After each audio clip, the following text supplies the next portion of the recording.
This is Late Night Health. This is the radio show that cares about the most important part of your life, your health. During the next hour, the insane Daryl Wayne and I are going to take a look at some issues that touch each and every one of us in one way or another. We're going to wrap up today with Robert Clancy talking about no view. We'll find out what he means by that. We'll also be taking a look at a new book called The Girl in the Red Boots, and that's about women and their relationships with their mother. And we're going to start in just a couple of moments. We're going to talk about the importance of sleep, not only for babies, but also for parents. And I can remember those days of not sleeping. But first, I have some very important information to share with the insane Daryl Wayne, and that is, happy birthday to you. Leave the singing to the professionals, please. Oh, okay. You got it. Anyway, happy birthday, Daryl, Thank and you, many more. Thank you, sir. Look forward to just have a great day. I know you got a lot of work to do today, and but I wanted to wish you a happy birthday. So I appreciate that. You're welcome. And he doesn't look a day over 36. It's amazing. But do you feel a day over 36? There's no way I can deny being a senior citizen at this point. Got it. Yeah, up until now, you can say, oh, well, that doesn't count. Today counts. Yeah, I get it. All right, we're going to go to Pacific Palisades. We're going to visit with Dr. Harvey Karp. Dr. Karp is a pediatrician and has several books out, as well as, and I have to find his books so I can talk about those. Harvey Karp has written a book, The Happiest Baby on the Block and The Happiest Toddler on the Block. And we now bring Dr. Karp in. Doctor, welcome to Late Night Health. Thanks so much, Mark. Good to be with you. And you too, Daryl. Happy birthday. Thank you, sir. Yeah, see? So, here we go. It's funny because I remember my babies. I remember one baby was a great sleeper and almost from the beginning would let us sleep through the night. The other baby, not so much. Why do babies not? And which is your favorite? Which is your favorite child? Oh, I love them both equally. Okay. Well, what you're describing is something that parents experience all the time. Is that different babies are different. They're not cookie cutter. But what's the surprise is that people have thought forever that, you just have to deal with it. It's you play the cards you're dealt, so to speak.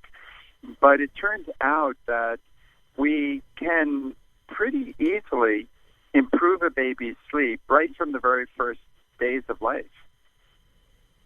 Wow. I've got to ask, did you write these books kind of selfishly because you have a bunch of kids that didn't sleep when they were young? No, I wrote them selfishly because I was taking care of hundreds and hundreds of babies in my practice who weren't sleeping. And so I was trying to figure out ways to help those poor struggling parents. Gotcha. What is the number one reason babies just won't stop crying and won't go to bed, won't sleep? And we're talking newborns. Yeah, newborns all the way through. I mean, well, of course, babies have to eat, so they're waking up a lot to be fed. Inside the womb, before they're born, they're fed every single second. And so waiting 3 hours is actually quite a long time for them in between feedings, when they're in those first weeks of life. But the curious thing is that even though parents are told, you just have to wait, eventually 3, 4, 5 months later, by then your baby will be sleeping better, which some do and some don't. Some of them just don't become good sleepers. And yet at the same time we tell parents there's nothing that can be done, we often tell parents, if your baby is fussing a lot and your baby's not sleeping well, go for a car ride. if you drive them all night in the car, most babies will sleep an extra hour or two. Even adults will do that. Well, it's really funny because my mother used to tell my wife, stick the kids in the car and they'll go to sleep. That's what we did with Mark. And she had her point of view was that the reason I didn't sleep was because I wanted to be involved all the time with everybody. Even from the beginning. Being social and having that type of outward personality definitely affects kids, especially as they get over 3, 4, 5 months of age. Not so much in the first couple of months, but the point being that parents are so smart, they discover car rides or putting kids on top of the washing machine or running the vacuum cleaner or bouncing on a yoga ball. There are many, many ways that inventive parents figure out how to give babies these ongoing kind of sensations that are helpful at lulling them into sleep. And when you master those, and every baby's a little different, so you have to figure out what that particular baby responds the best to. But once you master those techniques, you can really be the magician, and oftentimes calm crying babies in seconds. White noise is, the vacuum cleaner. I know parents who have a white noise machine, and it seems to calm the baby down. Yeah, it turns out that everyone used to think that being in the womb was like quiet and still, but it's a symphony of sensations in there. They're constantly rocked. Every time the mother breathes, she's rocking the uterus. The baby is held in a very tight ball and constantly rubbing against the walls of the uterus. And then the sound is louder than a vacuum cleaner, 24/7. So when a baby is born and we suddenly put them on the back in a still room, a quiet room, not moving, that's like asking you to sleep on a cement floor. You can do it. It's just hard if you don't have all the things that you're used to. And so white noise, rocking, swaddling, those are the tricks that grandparents and parents have used for thousands of years to imitate what the baby's experiences in the womb to get them to sleep better and to calm faster. We created actually a bed called SNOO, was launched 4 or 5 years ago, which is a little robotic baby bed that rocks and shushes babies all night. But then when the baby cries, the bed responds with increasing rocking and shushing, kind of imitating an experienced nurse or caregiver to calm the babies down. And it's been really amazing the success of this bed. We can add an hour or two to a baby's sleep, and we also keep babies secured on the back so they can't roll to a dangerous position and get at risk of infant sleep death. And would that also help prevent SID?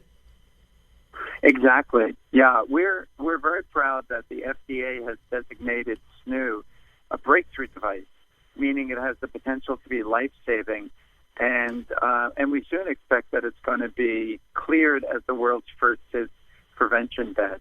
But 50% of kids who die in their sleep, I have to tell you, 3,500 babies die every single year in the United States in their sleep. 3,500, that's like the number of Americans who died in 9/11, happening every single year. And so it turns out that half of those babies die because they roll onto their stomach, and half of them die because they're brought into bed with their parents or on a sofa or some unsafe location. And what SNOO does, it secures babies on the back so they can move, but they cannot slip onto the stomach. And by improving sleep, tired parents are less likely to bring them into bed with them and fall asleep with them in their beds. So we're very excited to, we'll be bringing out news later this year about the dramatic improvements that we're able to bring to parents and babies just through securing them, the babies on the back. Our guest is Harvey Karp. He's a pediatrician, and we're talking about the importance of sleep. When we come back, we're going to talk about a SNOO bear, I guess is what it is. As long as the eyes don't light up and turn red. I did a commercial for that once. It was scary. And we will return. By the way, join us at latenighthealth.com, latenighthealth.com. I'm Mark Alyn, along with the insane Daryl Wayne. Don't go away.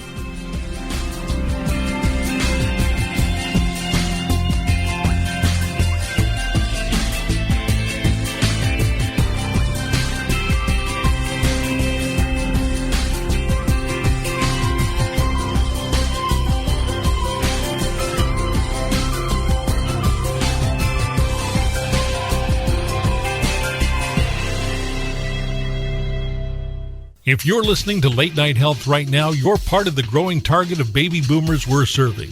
Hi, I'm Daryl Wayne, producer of Late Night Health, inviting you to join the Late Night Health family. If you have any business targeting the growing boomer market, Late Night Health is the ideal advertising vehicle for you. From vitamins to insurance, alternative health to Western-style medicine, Late Night Health caters to the growing population of those over 40 years old.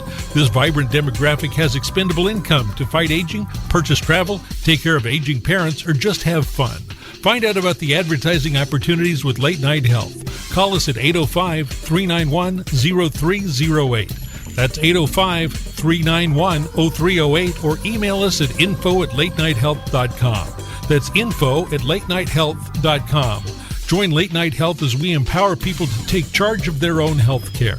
Call now at 805-391-0308. That's 805-391-0308.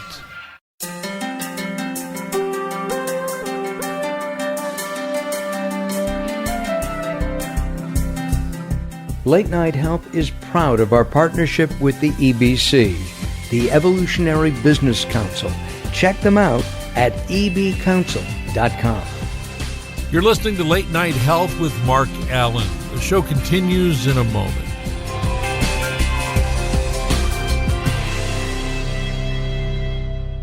Recently, I met Jacqueline from Bright here in Los Angeles. She gave me a hearing exam and then showed me how to hear again with the new Signia Pure Series hearing aids, and she can give you your life back too.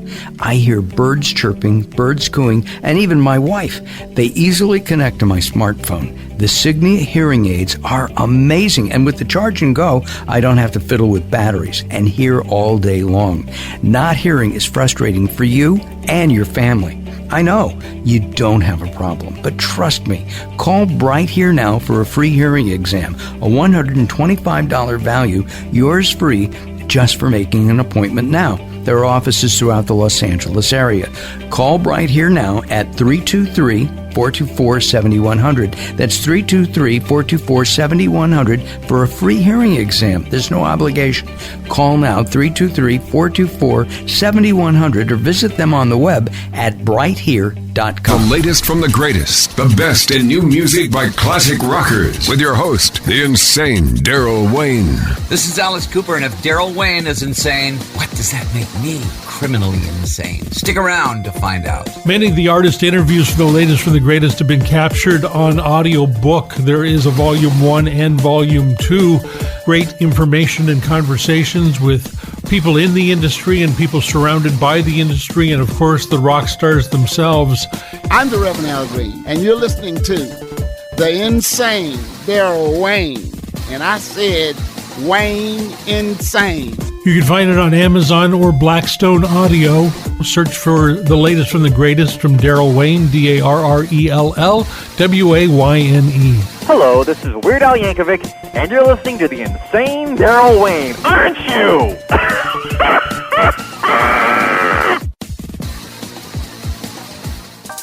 Sometimes it's not what you say, it's how you say it. Words are a critical aspect of success. How you get your point across is a crucial part of what makes anything sell. So do it right and hire a writer. Whether it's articles, blog posts, technical writings, website content, product descriptions, or ghostwriting anything from a novel to a nonfiction book about your navel, contact Servet Hassan. If you want it to sell, write it right.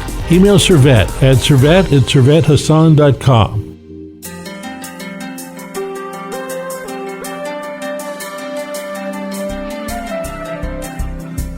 Late Night Health continues. I'm Mark Alyn, along with the insane Daryl Wayne, who keeps me on my toes even when I'm sitting down. Our guest is Harvey Karp, Dr. Harvey Karp. We're talking about the importance of sleep. I mentioned your snoo bear. Tell me about that. Well, snoo bear is a little teddy bear that's got the sound of the snoo bed in it, the snoo bassinet that we were talking about before. So once babies get to 6 months, by 6 months of age, babies have weaned out of swaddling. They don't need the motion all night anymore, but they still really benefit from white noise. White noise is almost, it's almost like a comforted sound, like a teddy bear sound. Snoo bear is a teddy bear with sound. And those sounds help babies to calm down and to fall asleep, even well past 6 months of age. And I don't know, have you ever used white noise, Mark? A lot of adults use white noise all night long to help them sleep. I've tried it. It bothers my wife. Interesting. So, yeah, it is. I have to try it again.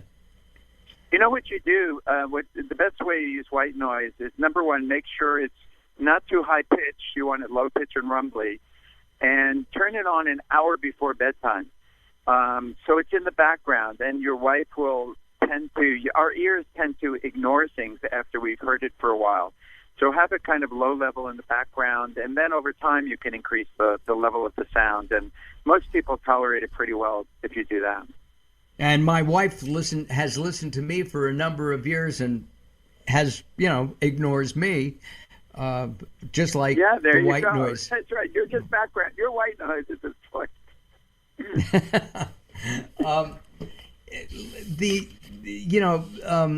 Parents, especially new parents, don't get the sleep that they really need, and they don't get the deep sleep. The REM sleep, I think, is what it is. Yeah. How do parents stay healthy? Because without good sleep, you could get everything from a cold and the flu to God knows what. You're right. Exhaustion really runs you down. And of course, the problem with families today is that parents aren't supposed to be doing this job on their own. They're supposed to have, grandma and the parents and the next door neighbor's older daughter and a lot of people helping them. Most people can't afford a nanny these days, but you need it. And if you don't have it and you're working, you get run ragged. And sleep deprivation is the number one complaint that new parents have.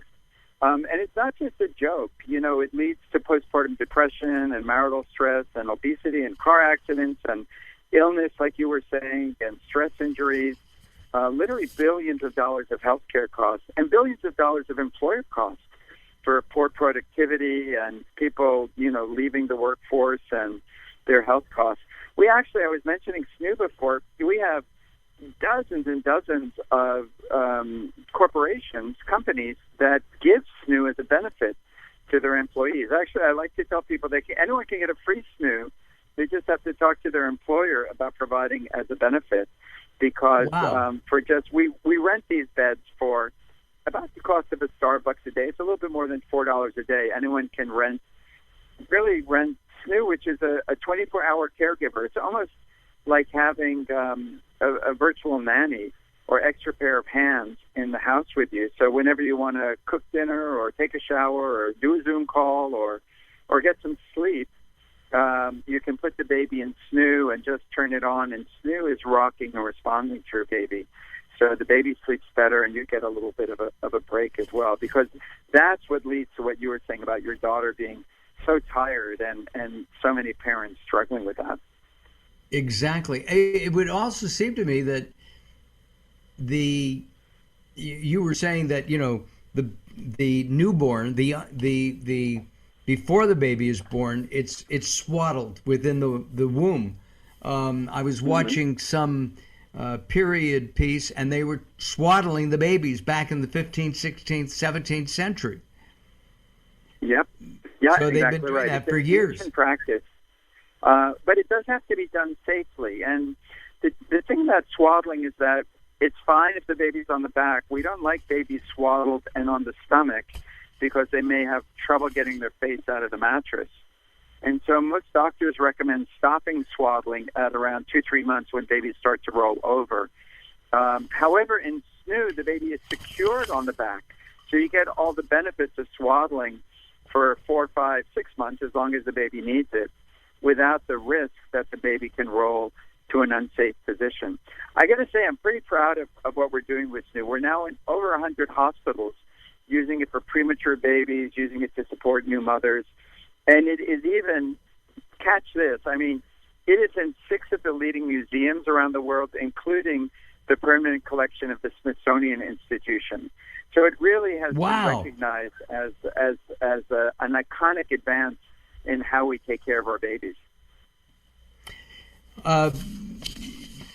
We are talking with Dr. Harvey Karp about the importance of sleep, not only for babies, but also for parents. And I think it's important to note that Dr. Karp has written not only a book about infants, but also about toddlers. Do toddlers start having sleep issues as well, or is that a continuation? It's kind of a bumpy road for a lot of kids. They go through various cycles where they're sleeping well, and then suddenly something happens that they get sick, or they're going through a developmental stage, and their sleep kind of falls apart. So it's not a one and done for most kids when it comes to sleep. I don't know if you remember the album, I think it was Danny Kaye, Mommy, Give Me a Drink of Water. Daryl, do you remember that one? I do not. Yes, I do. Yeah. They call it curtain calls. It's always one thing. I need another hug. I need you to read me a story. I need to just go to the bathroom, over and over. Right, exactly. And how do you break that habit, if you will? Well, that's a third book that I wrote called The Happiest Baby Guide to Great Sleep. And there's a technique in there called Twinkle Interruptus, which is a kind of a funny name, but it's a way to teach a toddler to be more patient. Most people tell parents, just you got to close the door and let them scream, which is, I'm not saying that can't work, but it's pretty heartless and oftentimes leads to other issues. But there are some kind of tricky ways that help children to feel more confident and able to get through the night without your help, that I talk about in that book. A little hard to go through in the next minute, but it's something that anyone can read about it. If you come to my website, which is happiestbaby.com, we have millions of people every month coming out there to read our content. It's all for free.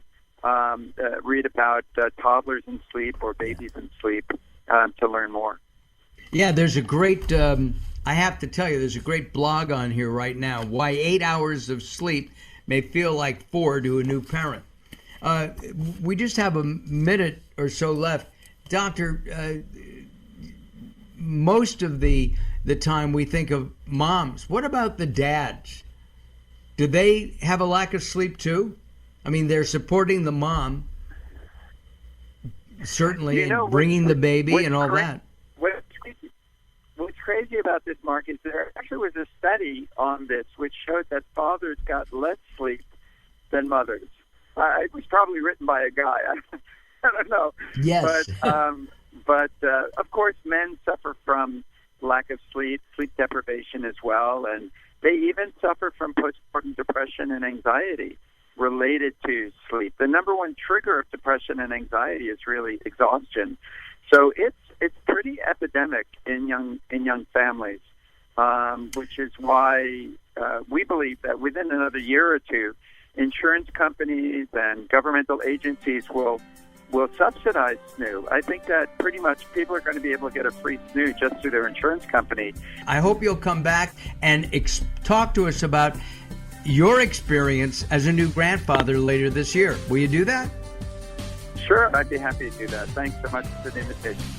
My pleasure. All right, our guest is Harvey Karp, The Importance of Sleep. And if you want information, go to happiestbaby.com. Late Night Health continues